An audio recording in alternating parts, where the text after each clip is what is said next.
ETF index mutual funds నేర్చుకుని stock మార్కెట్లో రాణించాలనుకుంటున్నారా? వెంటనే ఈ నెంబర్కి కాల్ చేయండి. రమగారు, పతివ్రతల కథలు చాలా ఉన్నాయి మనకి. మనం కూడా కొన్ని డిస్కస్ చేసాము.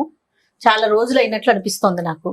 మరి అలాంటిది ఏదైనా ఒకటి చెప్పుకుందామా? ఇప్పుడు మనం పతివ్రత కథలు చెప్పంగానే అమ్మాయిలందరూ మామూలుగానే మీరన్నీ మాంసకే చెప్తారు, అమ్మాయిలే బుద్ధిగా ఉండాలంటారని నా మీద ధ్వజం ఎత్తి పోట్లాడుతున్నారు. ఛానల్ లేదు కదండి, మన ఛానల్ అది. నేను ఎంతసేపు అలాగే అంటే మగపిల్లల్ని సపోర్ట్ చేస్తున్నట్టు ఆడపిల్లలకి అన్ని చెప్తున్నట్టు అబ్బో చాలా మంది అడుగుతుంటారు.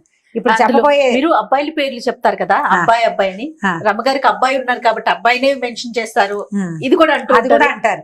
అంటే అది అలవాటు అయిపోయింది కదా. మామ్స్ మీరు ఎవరు కంగారు పడద్దండి, నాకు కూతురు ఉంది.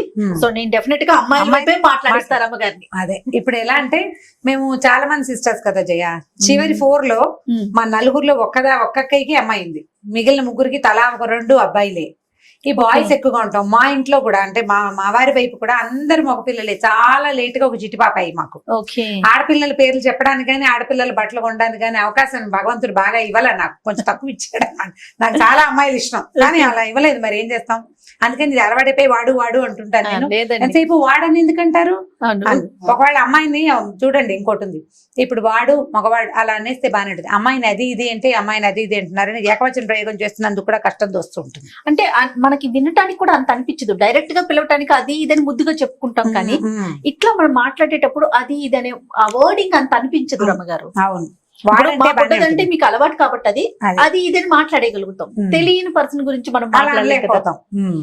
అయితే ఇప్పుడు చెప్పే కదా, ఇప్పుడు మామూలుగా పతివ్రతల కథలు అంటే మనకి సీత, అనసూయ, సావిత్రి, అరుంధతి వీళ్ళందరినీ పతివ్రతల కథలు చెప్పుకోవాలి. మనం సుకన్య గురించి చెప్పాము. అదొక బెస్ట్ పతివ్రత కథగా నేను భావిస్తాను. చాలా మంచి కథ. ఇప్పుడు భర్తని వెనకాల వాడు ఎలా ఉన్నా మొగుడుతోటే ఉండాలి అనే భావన ఈ రోజుకి కుదరదు, ఈ రోజుల్లో కుదరదు. అయితే మనకి ఇంట్రెస్టింగ్ పతివ్రతల కథ ఒకటి చెప్తాను నేను. ఇది చాలా పాత కథ, చందమామ కథ యాక్చువల్ గా. ఈ మధ్య ఒక ఫ్రెండ్, సీత గారని నా ఫ్రెండ్, వాళ్ళ అత్తగారు ఏం పతివ్రతలమ్మా మీకు తెలుసా, భూలోకంలోనే పతివ్రతలు ఎక్కువ దేవుళ్ళ కంటేనండి ఒక కథ ఇప్పుడో చెప్పారు. ఓ 2-3 రోజుల క్రితం గుర్తొచ్చారు సీతగారు, అత్తగారు ఎందుకో గుర్తొచ్చి ఆవిడ చెప్పింది ఈ కథ నాకు గుర్తొచ్చింది అనమాట. బాగుంటుంది, ఇంట్రెస్టింగ్ గా. మీరు పిల్లలకి చెప్తారో మీలో మీరే చెప్పుకుని నవ్వుకుంటారో మీ ఇష్టం. అయితే ఒకసారి ఒక పతివ్రతల సభ జరిగింది ఒకసారి స్వర్గంలో, దేవలోకంలో అన్నమాట. మన లక్ష్మీదేవి, పార్వతీదేవి, సరస్వతీదేవి, మన ముగ్గురు. అక్కడి నుంచి శచీదేవి ఇంద్రుడి భార్య, అష్టదిక్పాలకుల భార్యలు అంతాను. అక్కడి నుంచి మన భూలోక పతివ్రతలుగా మనం భావించే సావిత్రి, తర్వాత ఏమో మన అనసూయ, అరుంధతి, ఇంకొక ఆవిడ ఎవరో ఉంది. అనసూయ, అరుంధతి, సావిత్రి కాకుండా భర్తను సతీ, సుమతి, ఇలా మొత్తం మనం చెప్పుకునే నానా రకాల అత్యద్భుతమైన పతివ్రత కథల్లో ఉన్న పతివ్రతామతలంతా చేరారు. నేను గ్రేట్ అంటే నేను గ్రేట్ అని ఒక లేడీస్ మీటింగ్ పెట్టుకుంది. మామూలుగా మనం లేడీస్ మీటింగ్ అంటే జనరల్ కిటీ పార్టీస్ లో కూడా ఏం చేస్తాం, మా ఇంట్లో మేము ఆ వంట చేస్తాం, ఇవన్నీ అది చాలా బాగా కుదిరింది, మా వాళ్ళంతా మెచ్చుకున్నారు ఒకటి. లేదా సీతగారు ఎవరో మా సీతగారు ఎంత బాగా చేశారో కూర, సీతగారు చేసిన పచ్చళ్ళు ఎదిరిపోతాయని ఒకళ్ళకి పట్టం కడతాం. మిగిలిన వాళ్ళంతా సీతగారు పడబో వాళ్ళ అత్తగారు వచ్చినప్పుడు భలే బాగా చేశారండి, సీతగారు పట్టు చీర కట్టుకున్నారు ఎంత బాగుందో అని మనం అంతా కలిసి ఒక ఆవిడకి పట్టం కడతాం. లేకపోతే ఎవరికి వాళ్ళం పట్టం కట్టుకుని మాట్లాడుకుంటాం. జనరల్ గా లేడీస్ మీటింగ్స్ లో జరిగేది ఇదే. మీరు ధ్వజం ఎత్తకండమ్మా నా మీద, సహజంగా జరిగేదే చెప్తున్నాను. ఎంత మిడిల్ క్లాస్ మొరాలిటీస్ లో ఉండే భాగాలు అనమాట ఇవన్నీ. మన గురించి మనం చెప్పుకుంటాం కదా. ఇవాళ టీవీలో చూసి ఒక పచ్చడి చేశాను, చాలా బాగా వచ్చింది. నువ్వు చెప్పిన పచ్చడి చేశాను, ఇవి బాగా కుదిరిందని సాధారణంగా చెప్పాం. టీవీలో చూశాను, యూట్యూబ్ లో చూశాను, అలాంటివి చెప్తాం. పుస్తకాలు మా చిన్నప్పుడు పుస్తకంలో ఉండేది, నేనైనా అంతే. మన ముందున్న మనిషిని మనం పొగడలేమండి, మన వెనక మనకి కనిపించని, మనకి దూరంగా ఉన్న వాళ్ళని సహజంగా వాళ్ళలో మనకి నచ్చినా నచ్చకపోయినా వాళ్ళ పేరు జయ ఒప్పుకుంటుంది కాబట్టి అందరూ ఒప్పుకోవాల్సింది. సో ఇప్పుడు వీళ్ళంతా ఇలా డిస్కషన్ పెట్టుకున్నారు. కొంతమంది ఏమో పార్వతీదేవి గొప్ప అన్నారు, కొంతమంది శచీదేవి గొప్ప అన్నారు, కొంతమంది సతీ సుమతి గొప్ప అన్నారు. వాదించుకున్నారు, ఏమి అవల, ఎవరిళ్ళకి వాళ్ళు వెళ్ళిపోయారు. మళ్ళీ ఇంకోసారి మీటింగ్ పెట్టుకుని దీన్ని సాధించాలనుకున్నారు. Very good. ఈ ఇళ్ళకి వెళ్ళిపోగానే సరస్వతీదేవి ఏమిటండి వీళ్ళు ఎవరు నన్ను గుర్తించరు, నేను ఎంత పతివ్రతను కాకపోతే మీ నాలుక మీద నన్ను పెట్టుకున్నారు అని సరస్వతీదేవి ఇంటికి వెళ్ళి భర్తకు చెప్పింది. లక్ష్మీదేవి ఏం చేసింది, ఆవిడ వెళ్ళి ఇంటికి వెళ్ళింది కదా ఆవిడ కూడా, వీళ్ళంతా పతివ్రతలా వాళ్ళ మొహమండి, నన్ను కాబట్టి మీరు చెస్ట్ లో హృదయంలో పెట్టుకున్నారు, ఎప్పుడు నిత్యం నేను మీతోటే ఉంటా, నిత్యానపాయం నేను. నాకంటే పతివ్రత ఎవరుంటారు? వాళ్ళ పేర్లు వీళ్ళ పేర్లు చెప్తున్నారు అందరూ నామినేషన్లకి. నాకేమీ నచ్చలేదండి, వీళ్ళందరూ ఏమిటి ఇలా ఉన్నారని. లక్ష్మీదేవి పార్వతీదేవి ఇంటికి వెళ్ళింది. ఆవిడ అంటుంది, నేను సగభాగాన్ని మీలో, శివుడు లేనిదే అసలు శివాగ్ని లేనిదే శివైనా పుట్టదు. అలాంటి సాక్షాత్ పరమశివుడిలో సగభాగాన్నైన నేనుండగా మిగిలిన వాళ్ళంతా వాళ్ళ పేర్లు వీళ్ళ పేర్లు సజెస్ట్ చేస్తున్నారు. ఏమీ నచ్చలేదు నాకు, ఏమిటో వీళ్ళ ధోరణి, ఆడాళ్ళు ఇలాగే ఉంటారని ఆడవాళ్ళ మీద తన ఉద్దేశాన్ని వెలిబుచ్చింది. ఇలా మాట్లాడుకున్నారు.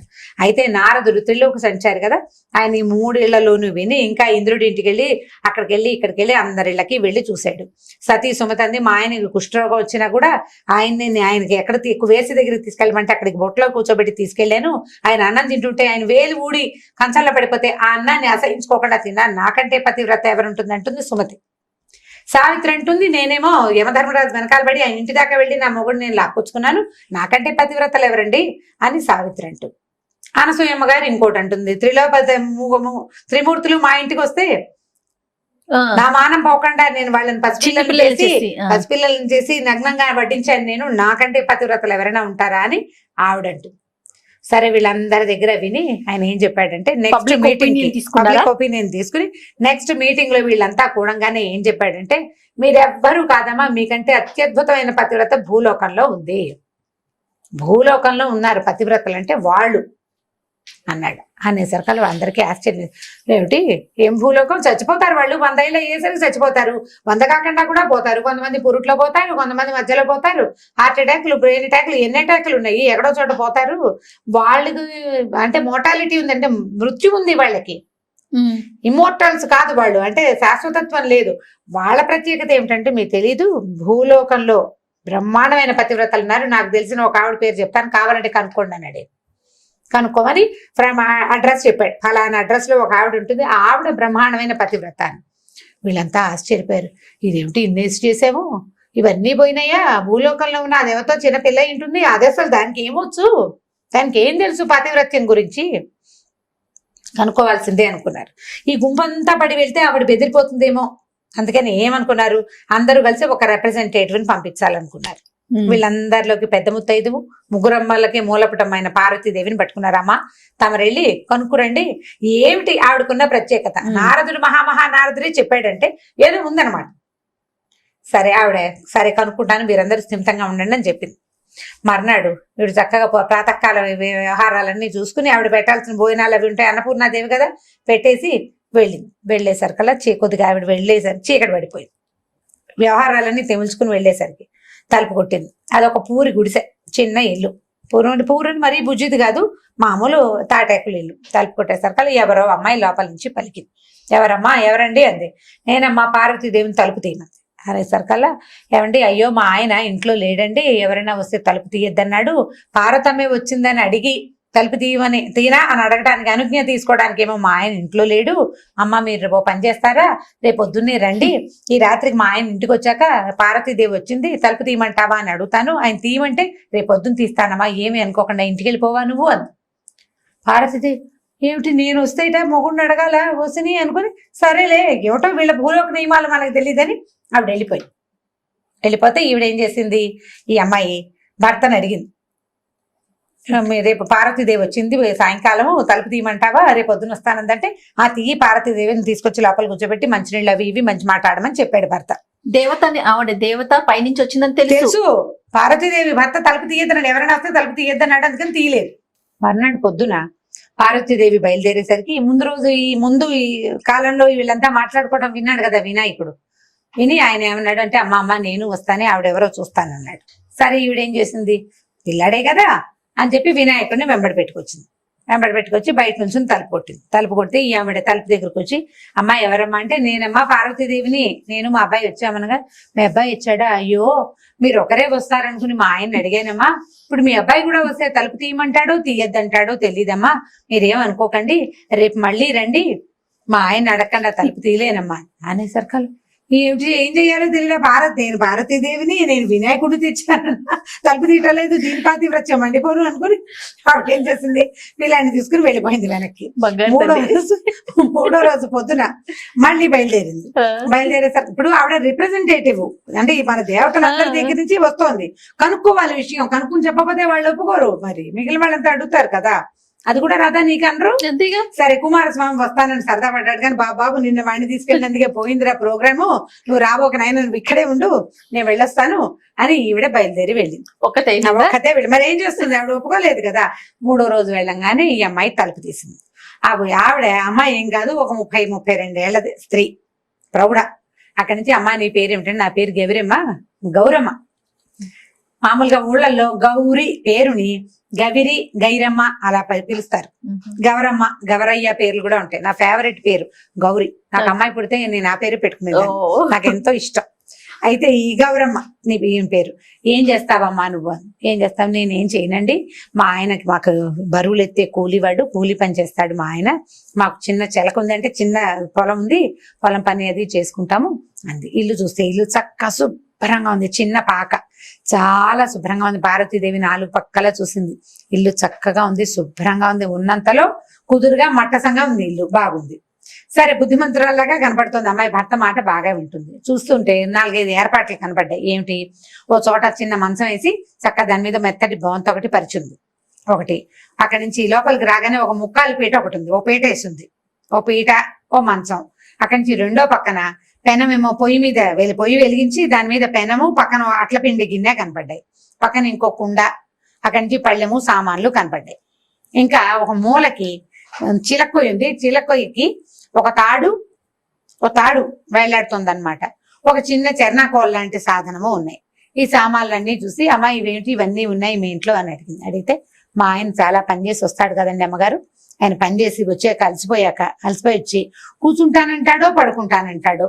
కూర్చుంటే కూర్చోడానికి ముక్కాలు పెట్టేసి ఉంచుతానండి, ఒకవేళ పడుకుంటానన్నాడు అనుకోండి, బొంతేసి పక్క రెడీగా ఉంటే పడుకుంటాడు కదా రాగానే కాస్త. బాగుంది. మరి కుండ ఉంది, ఇప్పుడు కుండ అంటే అది అన్నపు కుండ అని తెలుస్తుంది, మళ్ళీ అట్లపైన ఎందుకు పెట్టేవని. కాదమ్మా, ఒకవేళ అన్నం తింటాను అన్నాడు అనుకోండి, సాయంకాలం అయిపోతుంది కదా, అన్నం తింటానంటే తర్వాణి కుండలో అన్నం ఉంది, అన్నం పెడతా. ఒకవేళ కాదు, వేడివేడిగా అట్లు పోసుకుని తిందాం అన్నాడు అనుకోండి, అప్పటికప్పుడు పప్పు రుబ్బితే అప్పటికప్పుడు పొయ్యి వెలిగిస్తానంటే ఆలస్యం అయిపోదు, మా ఆయన కోపం రాదు, అందుకని మా ఆయన వచ్చే టైంకి పెనం వెలిగించి రెడీగా పెట్టుకుంటానండి. బాగానే ఉంది. అంటే పడుకోవడానికి కూర్చోడానికి సాధనాలు ఉన్నాయి, తిండికి 2-3 సాధనాలు పెట్టింది. చిన్న ఇల్లు, వాళ్ళ ఇంట్లో ఏముంటాయి. మరి ఇదేమిటమ్మా, ఇక్కడ తాడు, ఇక్కడ చెర్నాకోలు ఉన్నాయి, వీటితో ఏం చేస్తారంటే, అదేనండి మా ఆయనకి అప్పుడప్పుడు కోపం వస్తుంది, అప్పుడు ఆయనకి నన్ను కట్టేసి కొట్టడం అలవాటు. నువ్వు సరిగ్గానే విన్నావు, కట్టేసి కొట్టడం అలవాటు.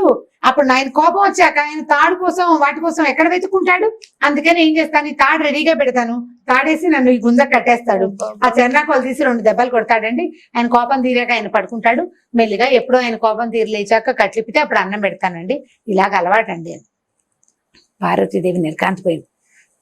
ఇది పాతివ్రత్యం, మనము మిగిలినవన్నీ చూస్తున్నాం, అంతేగాని భర్తకి కోపం వస్తే నన్ను కొట్టడానికి ఏర్పాట్లు కూడా మనం ఎవరం చేయటం లేదు, ఇది నిజంగా మహాపతివ్రతే అనుకుని, అమ్మాయి చాలా సంతోషం అమ్మా, నీలాంటి బుద్ధిమంతురాల్ని కలిసినందుకు నాకు చాలా సంతోషంగా ఉంది, ఎంతో బాగుంది, చాలా బాగుందమ్మా, నేను వెళ్ళొస్తానని ఆవిడ అమ్మాయి బొట్టు పెడితే చక్కగా బొట్టు పెట్టించుకుని 2 అక్షంతలు వేసి ఆశీర్వదించి చల్లగా వర్ధిల్లు కలకాలం అని చెప్పి పార్వతీదేవి ఇంటికి వచ్చేసి, ఇంటికి వచ్చాక అందరినీ పిలిచి చెప్పింది అనమాట. పాతివ్రత్యం అంటుంటే మనం అనుకునేదే పాతివ్రత్యం కాదు, పాతివ్రత్యంలో లెవెల్స్ ఉన్నాయి, ఎవరి పాతివ్రత్యం వాళ్ళది, నాదొకటి నీది ఇంకోటి, నేను ఇలా ఉన్నాను కాబట్టి ఇదే గ్రేట్ అని మనం అనుకోవడానికి వీల్లేదు. ఎవరి లెవెల్ ఆఫ్ పాతివ్రత్యాలు వాళ్ళకు ఉంటాయి. ఒకళ్ళు భర్తలకు ఇష్టమైన ఆహారం ఉండేవాళ్ళు, వాళ్ళ పాతివ్రత్యం అది. భర్తకి నచ్చినట్టుగా తయారయ్యే వాళ్ళు ఒక రకం. ఓకే, ఆయనకి ఏది ఇష్టమో అదే చేయాలనుకునే వాళ్ళు కొంతమంది, ఇంకొంతమంది ఉంటారు ఆయన చెప్పిన దానికి వ్యతిరేకంగా చేస్తూ ఆయన వెనకాలే ఉండేవాళ్ళు ఇంకొంతమంది, ఆదర్శపత్రులు. కాబట్టి పాతివ్రత్యానికి లెవెల్స్ తేడాయే గాని ఎవలాగైనా ఉండొచ్చు. దీన్నే పాతివ్రత్యం అంటారు, దీన్ని అనరు అని అనడానికి వీల్లేదు. కాబట్టి భూలోక పాతివ్రత్యం మహాద్భుతమైన పాతివ్రత్యం అని అందరికీ చెప్పిందట. ఆ తర్వాత వీళ్ళు ఈ మీటింగ్లు పెట్టి నేను గ్రేట్ అని చెప్పకూడదు, ఎవడ గ్రేట్ వాడితేనని అక్కడి నుంచి ఆ ఏజెండా మానేశారనమాట అమ్మవార్లందరూ. దీని మీద మాట్లాడకూడదు, ఇవన్నీ మాట్లాడుకోవడానికి సంగతులు. ఇప్పుడు ఏది కరెక్ట్ ఏది తప్పు అనేది జీవితంలో ఎప్పుడు రాసి పెట్టి ఉండదు. మనదే కరెక్ట్ అనుకోవటానికి లేదు, అనుకోవడానికి వీల్లేదు. మనతో ఉన్న వాళ్ళకి ఏం కావాలో అది మనం చేయగలుగుతామా లేదా అనేదే టాస్క్, టఫ్, అంతే. పాతివ్రత్యం నేను అనుకునేది కాదు, అవతల వాడు అనుకునేది. అది ఎప్పటికీ మీట్ అవ్వలేం మనం. కన్క్లూజన్ సరిగ్గా అర్థం చేసుకోండి. ఎప్పటికీ అవతల వాళ్ళకి కావలసినట్టుగా చేయడం ఎవ్వరి వల్ల కాదు. ఆడవాళ్ళని భర్తలు సాటిస్ఫై చేయలేరు అన్ని విషయాల్లో, కొన్ని చేస్తే కొన్ని చేయలేకపోతారు. అలాగే మగవాళ్ళని భర్తల్ని కూడా వాళ్ళకి బాగా నచ్చేలాగా ఉండటం మన వల్ల కాదు, కొన్ని చేయగలుగుతాం. కాబట్టి మనకి ఏది దొరికిందో దాని మీద సంతోషించాలి. చిన్న పిట్ట కథ దీంతో పాటు చెప్తాను, మీకు ఇంట్రెస్టింగ్ గా ఉంటుంది. ఉద్దాలకుడు అని ఒక శిష్యుడు ఒక మహాగురువు గారికి. అయితే ఈ ఉద్దాలకుడు ఏంటంటే భార్య అసలు మాట వినేది కాదు. వీడి అదృష్టం అంటే ఏంటంటే వీడి గురువు గారి భార్య కూడా అసలు మాట వినేది కాదు. ఆయన ఎప్పటికప్పుడు ఆ భార్యతో పడలేక ఒరే పెళ్లిళ్ళు చేసుకోకుండా అని చెప్పేవాడు వాళ్ళ గురువు గారు. చెప్పేవాడు కానీ ఆయన పెళ్లి చేసుకున్నాడు, ఏదో సంసారం నడుస్తూ ఉండేది. ఓసారి ఏమైందంటే ఈ శిష్యులందరికీ చెప్పేవాడు కానీ ఎవరు దాని వాళ్ళు వీళ్ళకే లేక పెద్దవాళ్ళు బలవంతం వీడికే సరదా పుడుతుందో పెళ్లిళ్ళు చేసేసుకుంటారు. ఈయన ఏం చేశాడంటే పెళ్ళంతో విసిపోయి గురుగారు దేశ సంచారానికి వెళ్ళాడు. వెళ్ళేసరికల్లా ఆ దేశ సంచారానికి వెళ్ళినప్పుడు ఈ ఉద్దాలకుడు ఇంటికి వచ్చాడు. వస్తే గురువు గారు వస్తున్నట్టు వార్త వచ్చి ఉద్దాలకుడు అడిగాడు భార్యని, ఏమే నీ పుణ్యం ఉంటుంది, మా గురువు గారు వస్తున్నారు, అసలే ఆయన భార్యతోటి పడలేక దేశాటానికి బయలుదేరాడు, ఏమీ గొడవ పెట్టుకోవద్దు దయచేసి, మా గురువు గారు ఉన్నంతసేపు ఈ 4 రోజులు ఈ ఒక్క రోజు నాలుగు ఇక్కడ ఒకటే రోజు ఒక పూట భోజనం చేసి వెళ్ళిపోతారు, సాయంకాలం చల్లబడ్డాక పంపించేస్తా, ఆయన ఉన్నంతసేపు నేను ఏమైనా అంటే నువ్వేం పట్టించుకోకుండా ఉండాలి ప్లీజ్ అన్నాడు. సరే ఆవిడేమంది, సరే 100 వరకు ఓకే, 100 తిట్లు నువ్వు తిట్టినా నేనేమను, 100 దాటేవో ఒప్పుకోను. ఈయనకి దొరికిందే ఛాన్స్ అనుకున్నాడు, తాట తీసేస్తానని చెప్పింది. ఈయన సరేనన్నాడు. అక్కడి నుంచి ఈయన రాగానే గురువు గారికి కయ్యమే నీ మొహమంట నీళ్ళు తీసుకురా అన్నాడు. తెచ్చింది. నీ దుంపదగా నీకు అది కూడా రాదేంటి అన్నాడు. ఇలాంటి తిట్లు నేను మంచి తిట్లు తిడుతున్నాను, నాకు అవే వచ్చు, బోలెడన్ని లకార మకార ప్రయోగాలతోటి మొత్తానికి కాబట్టి నానా తిట్లు తిడుతూ భార్యని తను ఎంత కంట్రోల్లో పెట్టాడో గురువు గారికి చూపించాడు ఉద్దాలకుడు. ఒక్క రోజులో ఒక్క పూటలో పొద్దునే వచ్చారు, పొద్దునే కాలకృత్యాలు తీసుకున్నారు, నదికి వెళ్ళారు, కాళ్ళు కడుక్కున్నారు, ఇంకేదో చేశారు, భోజనాన్ని కూర్చుంటే అది తేవే నీ మొహమండ అన్నాడు, ఇది తీసుకురావే నీ మొహమండ అన్నాడు, అది కూడా రాదా మీ అమ్మా నాన్న ఎలా పెంచారే అన్నాడు. ఈయన పాపం సంవత్సరాల తరబడి తిట్టదలుచుకున్న తిట్లన్నీ లోపల దాచుకున్నవన్నీ మొత్తానికి వెలుగులాగా బయటికి తెచ్చేసాడు, అయిపోయింది. సరే ఆవిడ పులుసు వడ్డించడానికి రాచిప్ప పట్టుకొచ్చింది, రాచిప్ప కాదు కొండే తెచ్చింది, పులుసు కుండ తెచ్చింది. చివరికి ఆవిడ ఈయన తిడతానని చెప్పాడు కదా, పొద్దు నుంచి ఆవిడ ఒక 100 చింతపిక్కలు లెక్క పెట్టి ఒక కుండలో పోసుకుంది. ఏం చేస్తోంది, ఒక్కోటి తీసి పక్కన పెడుతోంది. తిట్టినప్పుడల్లా ఒక గింజ తీసి బయట మంచి ఇంటెలిజెంట్. వేగా ఏమైంది, ఈ కుండ ఖాళీ అయింది, ఈ చింతపిక్కల గిన్నె ఖాళీ అయిపోయింది. అప్పుడే ఆవిడ పులుసు గిన్నె పుచ్చుకొని వచ్చింది. గిన్నె పుచ్చుకు రాగానే పులుసు అప్పట్లో ఏమైంది మట్టి కుండలతో వంట చేసుకునేవాళ్ళు, కుండ పగిలిపోతే కొత్త కుండ కొనుక్కోవటమే. ఈ కుండ భాండం పట్టుకొచ్చింది.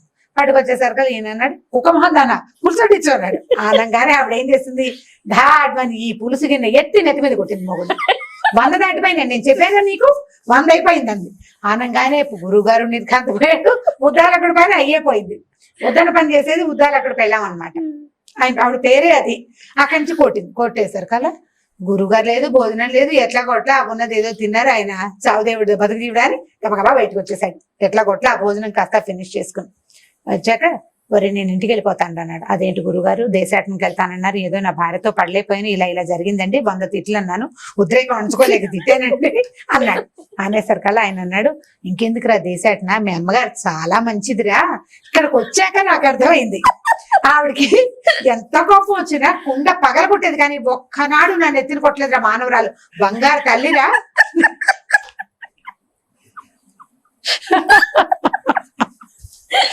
ఎంత మంచిది గురువమ్మ గారు, చాలా మంచిది, కుండ పగలగొట్టేది కానీ విసిరేసేది, అంతేగాని నా నెత్తి మీద కొట్టలేదు. చూడు ఇప్పుడు గురువు గారు పెద్దవాడు అన్నం తింటాడని లేదే నీ పెళ్ళానికి, నీ నెత్తి మీద కొట్టిందా, నీ నెత్తి మీద ఆగిందా,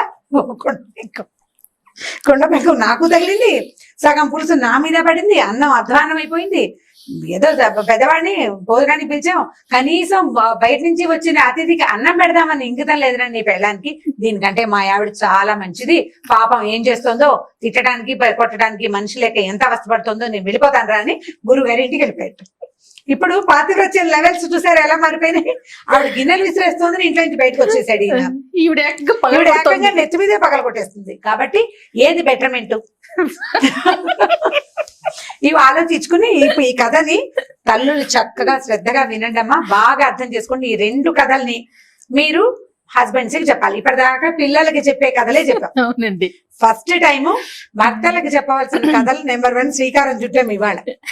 నేను ఎప్పుడైతే ఆన్ ఎయిర్ అవుతుందో ఫస్ట్ ప్రకాష్ చూపించాను నువ్వు. నేను మా వారు వింటూనే ఉంటారు ఈ కథ, నేను చెప్తూనే ఉంటాను. మీకు అది చెయ్యక కదా నేను ఎంత మంచిదాన్ని మీకు అర్థం కావటం లేదని చెప్తుంటాను అప్పుడప్పుడు. చాలా బాగుందండి. ఈ 2 కథలు గుర్తుపెట్టుకోవాలి, వీటిని అవసరమైనప్పుడు వాడాలి. వాడుతూ ఉండాలి జాగ్రత్తగా. మళ్ళీ మోతాదు మించకూడదు. నాకు మాత్రం చెడ్డ పేరు తేకూడదమ్మా మీరు. రమ్మగారు చెప్పారని చూపించదా? నన్ను నా పేరు చెప్పకూడదు. రమ్మగారు మాకు ముందే చెప్పారని మాత్రం నన్ను చెడ్డ చేయొద్దు. నేను బంగారు తల్లినే మా ఇంట్లో. ఇబ్బంది చాలా పెడతారు బాగుంది. కొంతమంది. అలాంటప్పుడు దీన్ని వాడుకోండి. ఈ 2 కథలు పూర్తిగా అమ్మాయిల కోసం, అంటే తల్లుల కోసం అని చెప్పడం లేదు నేను, అమ్మాయిల కోసం. అమ్మాయిల కోసం. ఓకే, సూపర్ రమ్మగారు.